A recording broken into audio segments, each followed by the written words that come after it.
Dahil sa mga agam-agam na hindi umano nasira ng Amerika ang underground ng Iran sa kabundukan, inihayag na ng Amerika sa mundo na ang nuclear facilities ng Iran ay 15 taon na umano nilang sinubaybayan mula nang itayo ito, at noong mga panahong iyon ay wala pa umanong bomba ang Amerika na kayang abutin ang lalim ng underground ng Iran. Kaya't dito na naisipan ng Amerika na gumawa ng tinatawag nilang GBU-57. Alamin ang buong detalye mamaya.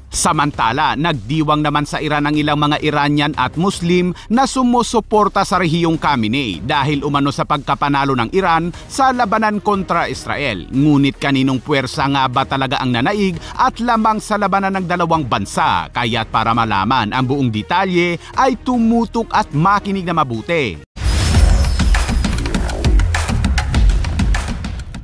Sinabi ni Khamenei sa isang post na ang Israel ay nag-collapse na umano dahil sa matinding pag-atake ng Iran, kung saan sa 12 araw na bombahan ng Israel kontra Iran. Sa kabuuan, ang Iran ay nagpakawala ng 550 ballistic missiles sa Israel. Pero base sa tala ng Israel, sa 550 na mga missiles ng Iran ay 50 dito ang nakapasok umano sa teritoryo ng Israel at 8 dito ang tumama sa mga high-rise, ospital at kabahayan ng mga Israeli.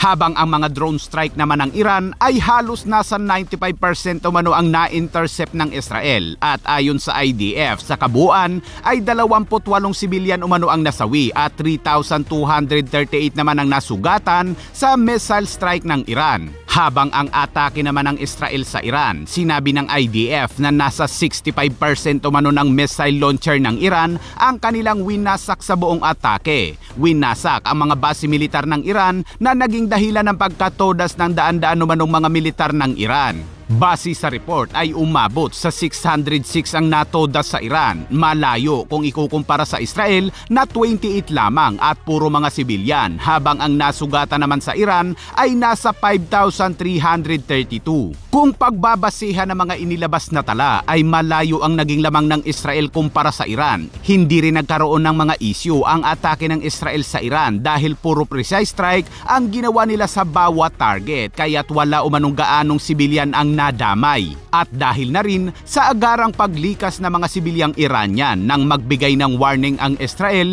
na lumayo muna sa mga base militar ng IRGC pati na sa mga pasilidad na may kaugnayan sa militar. Habang ang atake naman ng Iran sa Israel, abay bahala na si Batman kung sino ang tatamaan. Sa 550 missiles na pinakawalan umano ng Iran sa Israel ay wala man lang itong tinamaang base militar ng IDF, kundi lahat ay puro civilian areas. Habang nag-flex naman ng video ang Israel na nagpapakita na malayang lumilipad ang kanilang mga fighter jets sa himpapawid ng Iran.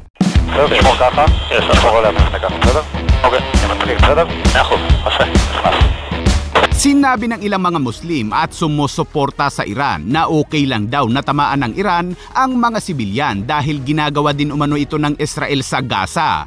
Maraming sibilyan ang nasawi sa atake ng Israel sa Gaza. Ito ay dahil sa mga sibilyang Palestinian na ayaw sumunod sa utos ng Israel na lumikas, kaya't nadadamay umano ang mga ito, habang ang mga Hamas naman ay nagtatago naman sa mga sibilyan. Sa kanilang labanan sa Gaza ay hindi nag-uuniforme ang mga Hamas kundi nakasuot na mga sibilyan upang mabilis na makapag-disguise kapag na-corner na sila ng IDF. Hindi rin sila lumalaban ng harapan o sabayan dahil ginagawa nila ay istilong ambush, atake sabay pulasan. Sa 12 araw na bombahan ng Israel kontra Iran, ang Israel ay gumastos ng nasa $5 billion dahil sa dami ng mga bombang inihatid nito sa Iran, pati na rin ang mga gas para sa mga fighter jets umano nito. Samantala, nagalit naman si US President Donald Trump sa mga ibinabalita umano ng CNN at New York Times kaugnay sa mga ipinapakalat umano nitong fake news. Kabilang dito ang hindi umano na wasak na nuclear site ng Iran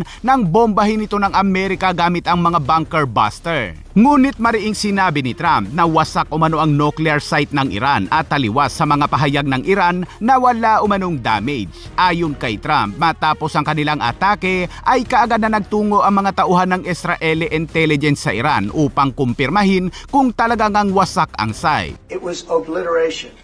And you'll see that. And it's going to come out. Israel is doing a report on it now, I understand. and I was told that they said it was total obliteration. You know, they have guys that go in there after the hit, and they say it was total obliteration. And ayon kay General Dan Kane, noong 2009 pa umano natuklasan ng isang US intelligence officer ang isang lihim na pasilidad na nuklear ng Iran na nakatago sa kaloob-looban ng mga kabundukan. Nagmasido mano ang US intelligence at gumugol ng higit sa 15 taon na pagsusuri sa lahat. Pinag-aralan nila ang hiyoloheya, mga sistema ng bentilasyon, mga pamamaraan ng pagtayo at kagamitan. At malinaw na wala umanong kinalaman ang site na ito sa mapayapang enerhiya kundi para talaga sa armas nuklear. In 2009, a Defense Threat Reduction Agency officer was brought into a vault at an undisclosed location and briefed on something going on in Iran. For security purposes, I'm not going to share his name.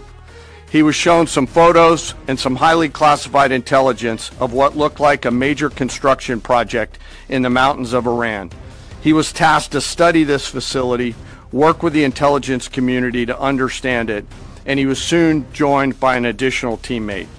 For more than 15 years, this officer and his teammate lived and breathed this single target, Fordow, a critical element of Iran's covert nuclear weapons program. Sinabi ng US intelligence na matindi ang pagkakagawa ng Iran sa nasabing underground site dahil malalim ang pagkabaon umano nito sa ilalim ng kabundukan at ang Amerika umano noon ay wala pa umanong mga bomba na kayang abutin ang nuclear site o underground sa ilalim ng mga bundok. Kaya't upang mawasak ng Amerika ang site pagdating ng panahon, ang Amerika ay kaagad na lumikha ng mabigat na bunker buster, isang sandata na partikular na idinisenyo upang maabot at sirain ang mga target sa ilalim ng lupa tulad ng underground ng Iran. At ilang taon ang nakalipas ay nabuo na ng Amerika ang tinatawag nitong GBU-57 at dumaan ito sa maraming pagsubok upang masigurong mawasak ang mga underground na tatamaan nito.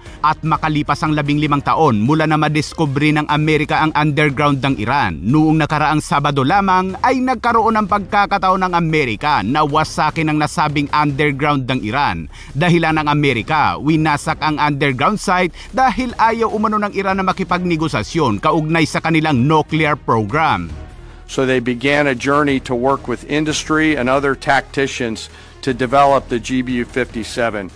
They tested it over and over again, tried different options, tried more after that. They accomplished hundreds of test shots and dropped many full-scale weapons against extremely realistic targets for a single purpose: kill this target at the time and place of our nation's choosing. At ilang araw matapos ang atake ay may mga haka-hakang hindi umano nawasak ng Amerika ang nuclear site ng Iran. Kaya't ang Pentagon ay naglabas ng mga larawan na nagpapatunay na wasak na nga talaga ang site. Hindi kita ang pinsala sa labas pero sa loob nito ay durog na umano. Ipinakita rin ng Pentagon kung paano sumira ng underground ang kanilang GBU-57 at ito umano ay subok na. Sinabi ng Pentagon na mahabang panahon pa umano bago makapagsimula uli ang Iran sa paggawa ng mga nuclear.